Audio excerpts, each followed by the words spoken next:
CM Revanth Reddy నేతృత్వంలోని ప్రజా ప్రభుత్వం దేవాలయాల అభివృద్ధికి కట్టుబడి ఉందని ఎమ్మెల్యే గండ్ర సత్యనారాయణరావు అన్నారు. జయశంకర్ భూపాలపల్లి జిల్లా రేగొండ మండల కేంద్రంలో చిట్యాలకు వెళ్లే రోడ్డులో 10 లక్షల రూపాయలతో నూతనంగా నిర్మించిన కొడవటంచ శ్రీ లక్ష్మీ నరసింహస్వామివారి స్వాగత తోరణాన్ని ప్రారంభించారు. ఈ సందర్భంగా మీడియాతో మాట్లాడుతూ భక్తుల సౌకర్యార్థం కొడవటంచ ఆలయంలో మరిన్ని అభివృద్ధి పనులు చేపడుతున్నట్లు తెలిపారు. ఈ కార్యక్రమంలో ఎమ్మెల్యే వెంట కొడవటంచ ఆలయ chairman EO, Bhupalpally market committee chairman, ఉమ్మడి రేగొండ మండల కాంగ్రెస్ అధ్యక్షులు, కాంగ్రెస్ ముఖ్య నేతలు, కార్యకర్తలు, గ్రామస్తులు ఉన్నారు. కొడవటంచ లక్ష్మీ నరసింహస్వామి రేగొండ మండల కేంద్రంలో స్వామివారి ఆర్చ్ గేటును ఈరోజు ప్రారంభించుకోవడం జరిగింది.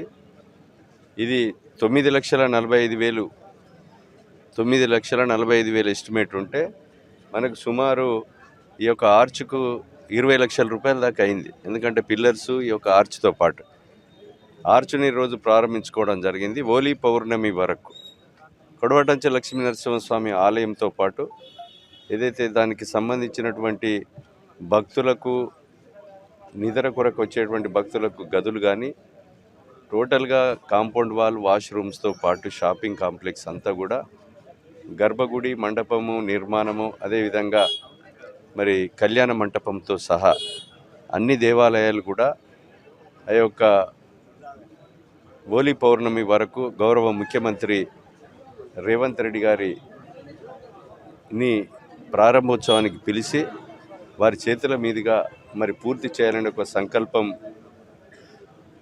ప్రజల్లో మాలో ఉంది. దానికి సంపూర్ణ సహకారం ఈ ప్రాంత ప్రజలది.